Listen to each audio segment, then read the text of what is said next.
Well, good morning, everyone. Here we are again on another day of Democrat shutdown.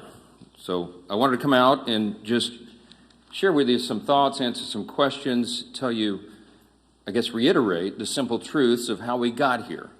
Those truths have been obscured just a bit because the Democrats are in a relentless effort to spin the facts, but it's always good when the facts and the evidence are on your side. And I don't want you to listen to the arguments of politicians.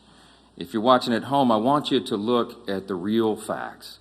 And I'm going to try to here in a very abbreviated summary manner to present those to you. And the facts are very clear. Okay, so the first fact is by way of reminder, how did we get here? Why is Washington tied into a knot right now? Well, I became Speaker almost 2 years ago, and I was frustrated, as most rank-and-file members of Congress are, frustrated about how Congress really doesn't work that well for the American people. That's why people are frustrated about it. We don't spend money responsibly here. We haven't for many years. And the reason for that is because typically, for the annual funding of the government, it's done in a back room. Literally, there's a deal made by the top 4 leaders in Congress, and that's hoisted upon the members, usually at the end of the year, right before a holiday, in an omnibus spending bill. Sometimes the bills are thousands of pages long, and it's always said that few members have fully read it or understood it. That's largely true because they weren't involved in the process. So when I became Speaker, I've been doggedly determined to make this House and the Senate work again, to do right by the American people, to get the process, to rebuild the muscle memory, to get back to the way it is supposed to work. And what does that mean? It means that Congress is supposed to carefully deliberate over 12 separate appropriations bills every year. Why? Because we divide the spending of the taxpayers' funds into 12 categories so that everybody can go through that. And all the elected members, the duly elected representatives of the people, can come here and have a debate and a discussion. We do that through the Appropriations Committee, they're the specialists on it, the members of the House and Senate who work on it around the clock, 365, every day of the year. And then they put together a product. It goes to the full body in the House and then the full body in the Senate, and they work on that together, and they come up with the most efficient and effective way that they can build consensus around to spend the taxpayers' funds. Well, we started that process back this year, and I'm so proud to tell you that we're rebuilding the muscle memory. It's like pushing a boulder uphill, but we've got it done. And we worked 12 separate appropriations bills through the House Appropriations Committee. I mean, they worked hard in a bipartisan fashion, Republicans and Democrats. They worked on it steadily. We got 3 of those bills on the floor. We debated them on the floor. We passed them on the House floor. And we sent that over to the Senate. Meanwhile, the Senate passed 3 of their own bills off the floor. That hasn't happened around here in many years. And all of that process that I just described takes a lot of time and a lot of work and energy and effort. And our appropriators, while they were working in good faith, they ran out of time. Why? Because the end of the fiscal year is September 30th, not December 31. And so the clock was just running out. So what we did, because Republicans are in charge of both houses right now, is the responsible thing. Leader Thune in the Senate and I in the House, we sat down with our appropriators and we said, Let's come up with a simple stopgap measure to keep the lights on and keep the government open so that appropriators can finish this very healthy process for the people they represent. And so we put together a very simple, clean, continuing resolution. Why do we say it's clean? Because there's nothing to it. It's 24 pages. It's the bare minimum. It just says, keep the status quo, which, by the way, for all my Democrat friends, is the Biden-era policies and spending that we haven't been able to fix yet. We're in the process of getting appropriations done to repair all that, but we needed more time to do it. So in a bipartisan fashion, Democrats and Republicans got together and said, you know what? Fine, let's extend this until November 21st. The Democrats in the House agreed to that. That was the date. We put that bill on the floor. We passed it out of the House in bipartisan fashion. And we sent it over to the Senate. Well, now we expected, I thought, that Chuck Schumer would do what he's always done. The man has served in Congress 3/4 of my life, I think. And he has given impassioned speeches over the year, most recently in March of this year, that you have to fund continuing resolutions. You can't shut the government down because it's irresponsible and painful for the American people. He was right in March. He is not right today, which leads me to fact number 2. Fact number 1 was how we got here. Fact number 2 is why are we in this mess? Why did Chuck Schumer change his tune And why is he now saying exactly the opposite of what he said 6 months ago? A picture's worth 10,000 words, okay? This is a copy of the Washington Examiner. Zoom in on that, all right? If you can't see this at home, I just had this on my desk on a big stack, and I found it. This is published March of 2025, March 26 exactly. It's a picture of Chuck Schumer looking very upset, very angry, walking out with a box, and all the House Democrats depicted their character, saying that he's the enemy of democracy. Why is he an enemy of democracy? Because the far left base in the Democrat Party has turned on Chuck Schumer because he did the responsible thing, get the lights on. Why? Because they want him to show a fight against President Trump. So Schumer doesn't want to be in this situation again. So he said, my gosh, he got his staff together and he got the far left wing of the party. He said, what do you want? What do you want me to fight on? So they created a red herring. A red herring is a distraction. They decided that they would pick a fight on health care.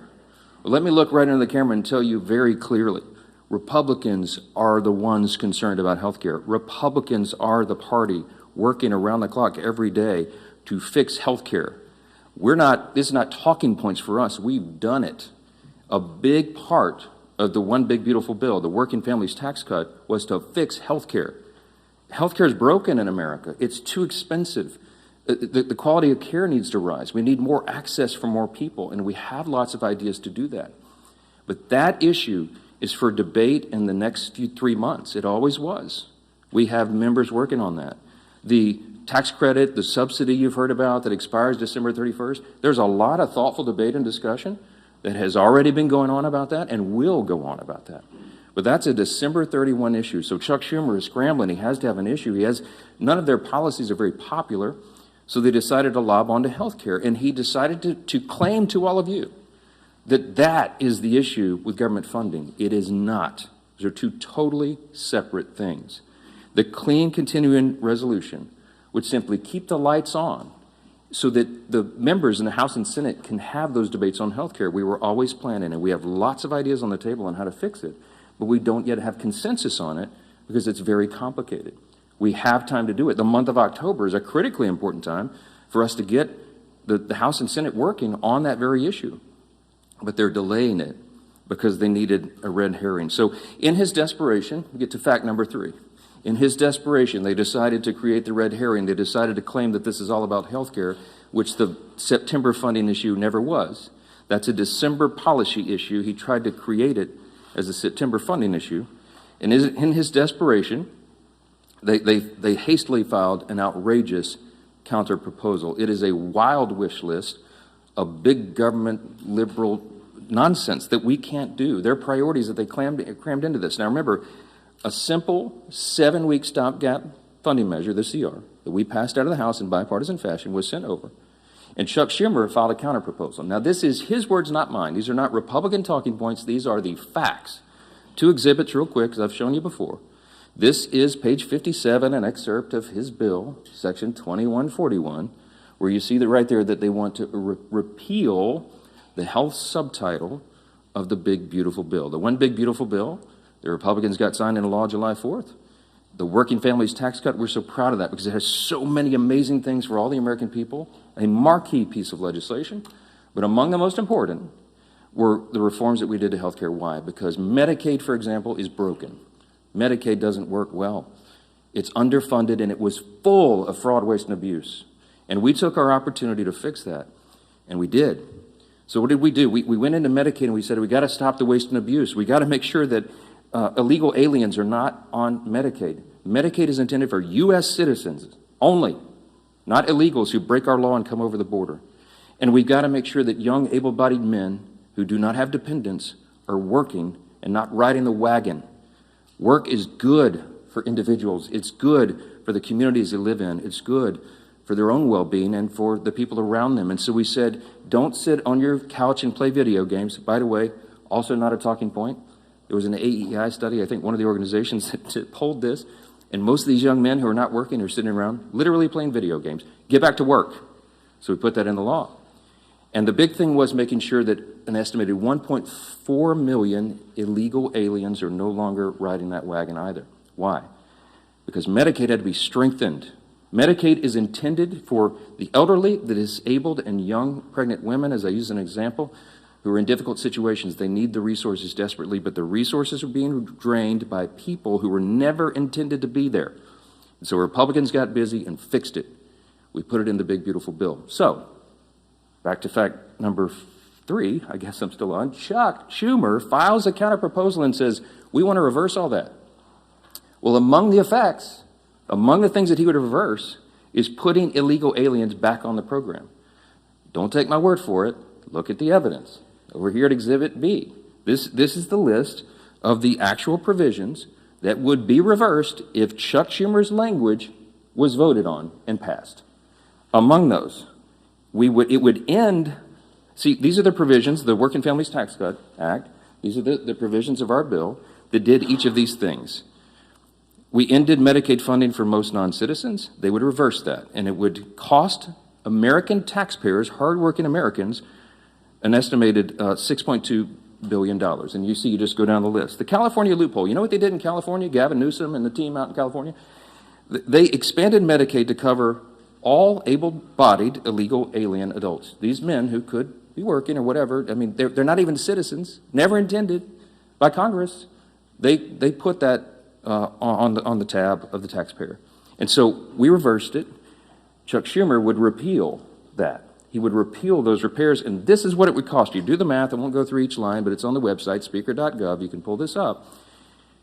It amounts to $192 billion, $192.8 billion. So almost $200 billion that Chuck Schumer wants to put back in. Also, by the way, while he's repealing our health subtitle, he would also repeal the $50 billion that Republicans put into the bill to support our rural hospitals around the country. Why would Chuck Schumer do that? Because he's desperate for political cover.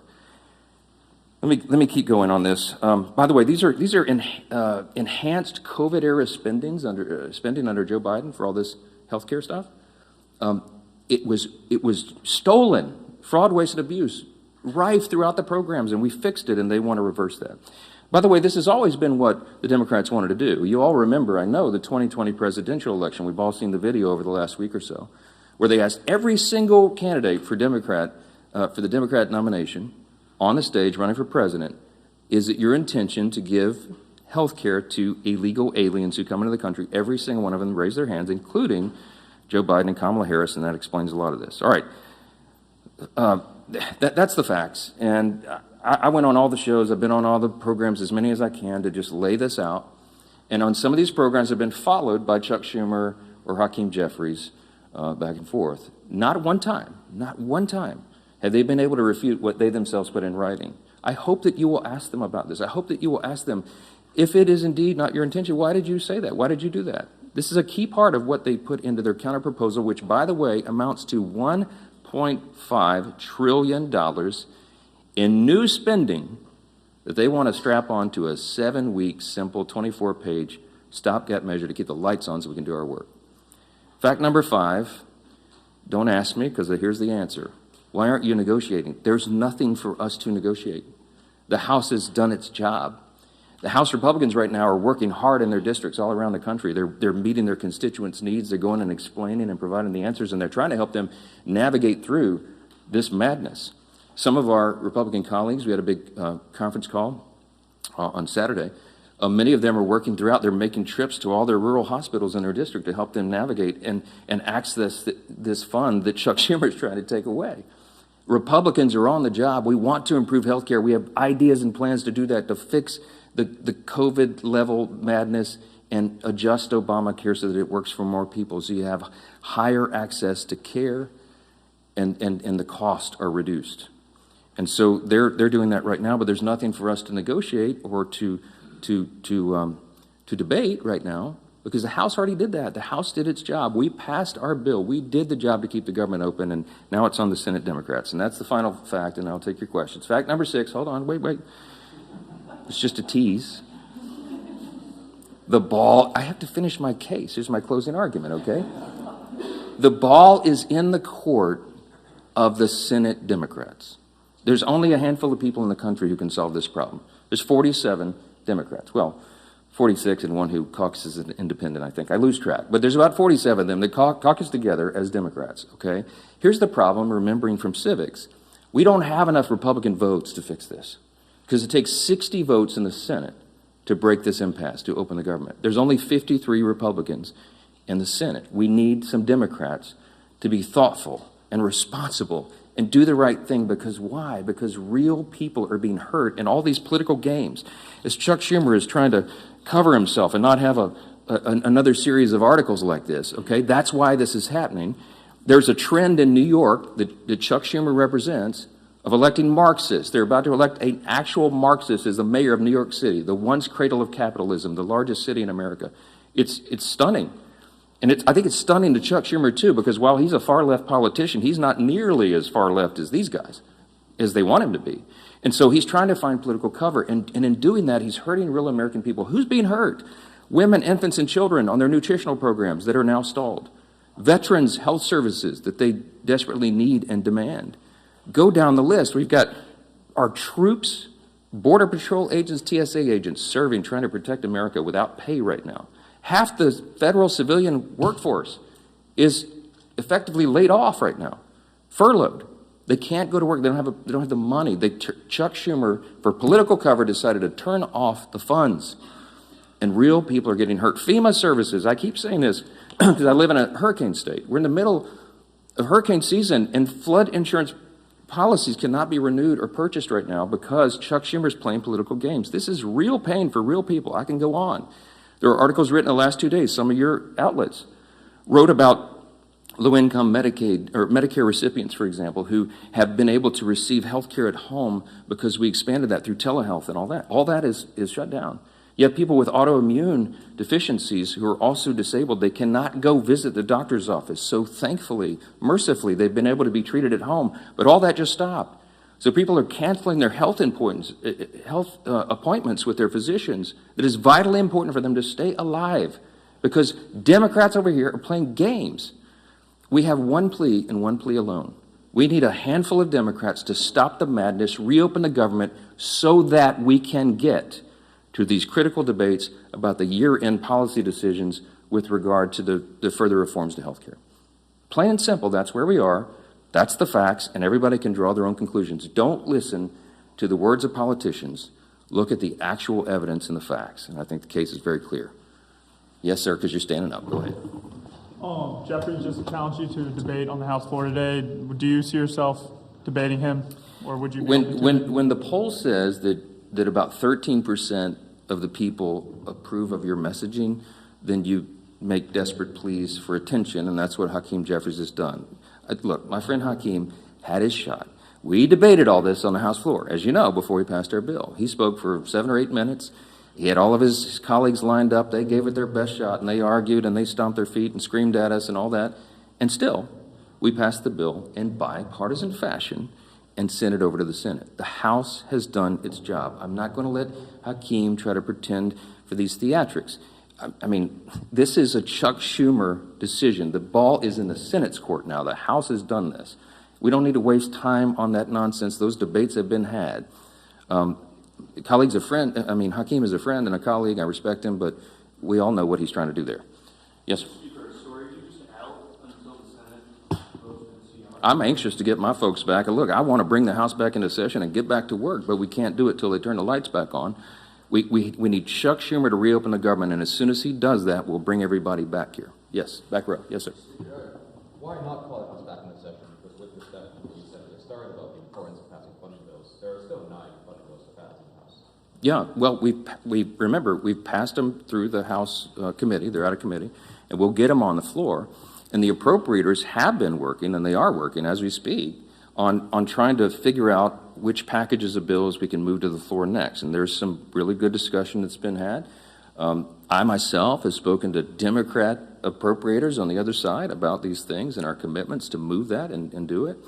I'll tell you, this is not some sort of confidential thing. I had I think a fruitful discussion with Senator Patty Murray about 2 days ago, a day or so ago. And I told her it is my full intention that if we break this impasse and we put these bills together, we have 3 of them in conference committee right now. Whatever the conference committee comes up with, I will put on the floor. I'm ready to go. But we've got to open government up so that they can move to that next level, so that conference committee can get that work done. That is small d democracy at its best. You get R's and D's, everybody in the room, and they hash it out, and whatever that final product is, we will move through the process. So we need to reopen government to do that. Yes, sir. Mr. Speaker, I know your intention is that these subsidies don't end until the end of this calendar year. Do you disagree with the Democrats' position that these insurance companies are setting their premium rates now, and that people are going to have to make open enrollment decisions in the very near future? Yeah, Yeah, they've been saying that some of the insurance companies will be sending out notices in early November. The last time I checked, it's October 6th. We have the entire month of October. We'll stay here around the clock to work through all these things, but we have to get government open again to do it. They're trying to obscure the issue. We are talking about a simple funding measure that the Democrats themselves have voted on over and over and over. Chuck Schumer, they voted on it 13 times during the Biden administration. This is the exact same thing that was on the floor in March when Chuck Schumer, I should have brought his video and let him give you the speech of why it was so important to pass it. Nothing has changed except the politics. So that's a political issue that they're trying to make out of it. Yes, ma'am. Thank you. You mentioned that there is no negotiation to be had, but you also acknowledge that funding the government has to be bipartisan. So is the only way out of this for Democrats to completely drop their demands? Is there anything that Republicans are willing to give? And have there been any conversations? It doesn't even seem like the two sides are talking. I'm so glad you asked the question. Why aren't you dropping all of your demands so that it makes it more palatable for Democrats to join you? I didn't put any on the CR. Leader Thune and I have tried to explain this a few times.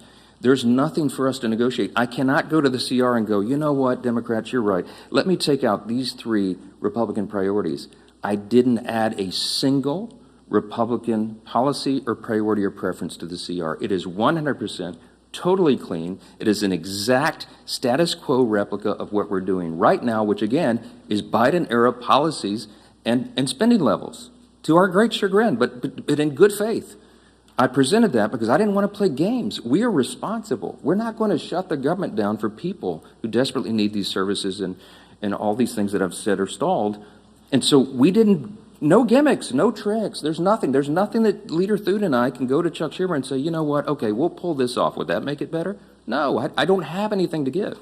I didn't put any of our priorities on the spending measure because, again, all we're trying to do in good faith is get 7 more weeks to finish that appropriations process that we've been all so excited about. Jake.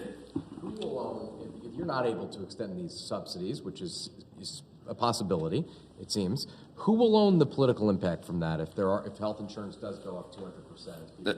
That's putting the cart like a mile in front of the horse. I believe that the subsidy issue, that's the December 31 issue, is a complicated one. It hasn't worked well. It's filled with abuse. We have a lot of ideas on how to improve upon that if indeed it goes forward. And I mentioned yesterday, there's 535 members when you count House and Senate, and there's probably 400 different ideas on how to fix that. But we need the next couple of weeks to have those vigorous, deliberate debates, which is how the process is supposed to work. So I'm not going to forecast how that comes out, and neither could any of you, because those debates haven't been held yet. And that's kind of the irony, because Chuck Schumer is saying something that he knows isn't true. He's saying, oh, you guys snap your fingers. You and Leader Thune go in the back room and tell us how that's going to be resolved today so we can reopen the government. That's impossible for me to do. I have to have the input of all of our members so that they can figure that out. So that's part of the process. Last one. Yeah. Can you just talk a little bit about your reference to conversation you had with Senator Murray? Have you been personally lobbying any Senate Democrats to switch their votes in support of the CR? No, they haven't exactly been ringing my phone off the hook, okay?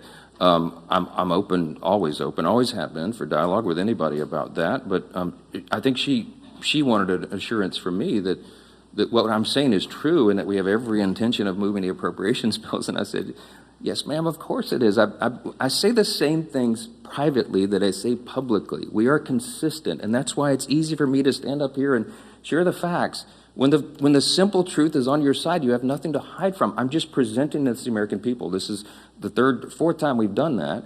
I hate to drag you all out and go through all the details, but I've got to put on the case over and over because repetition apparently is the key to this. People are starting to recognize this is not a Republican shutdown.